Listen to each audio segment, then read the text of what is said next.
Rajshahi Warriors ইনিংসের ১৩তম over.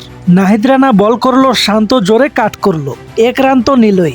Fielder বল তুলে ঝটপট থ্রো করলো, আর নাহিদ রানা সেটা ধরতে গিয়ে মিস করলো। এখানেই পুরো গন্ডগোল। শান্ত ভেবেছে, বাহ, বল তো অনেক দূরে গেছে, আরেকটা রান মারি। আরে ভাই, একটু ঘুরে দেখলেও বস্তু বলটা স্টাম্পের পাশেই আছে। মানে লোকটা যা ভাবছে আর মাঠে যা হচ্ছে, দুইটা জিনিসই আলাদা। নাহিদ রানা নিচু হয়ে বলটা তুলে ধাম করে স্টাম্প ভেঙে দিল। শান্ত তখনও ভাবছে বল নাকি গেছে পাড়ার ওই মাঠ পর্যন্ত। এভাবে কি রান নেয়? এভাবে কি উইকেট বাঁচায়? ৩০ বলে ৪১ রানের সেট ব্যাটম্যান এভাবে নিজের ভুলে আউট। যদি নর্মাল রান আউট হতো তাহলে কথা ছিল, কিন্তু এটা তো নিজের মাথামোটা সিদ্ধান্তের কারণে আউট। রিপ্লে দেখলেও দেখবেন ফিল্ডার থ্রো করার সঙ্গে সঙ্গেই নাহিদ রানা মিস করেছে, আর বলটা স্টাম্পের পেছনেই পড়েছিল। কিন্তু শান্ত ভাবলো গেছে তো দৌড়াই। এই ভুল ধারণার কারণেই নিজের উইকেট উপহার দিয়ে বের হয়ে গেল। এভাবে আউট হওয়া সত্যিই বিরক্তিকর।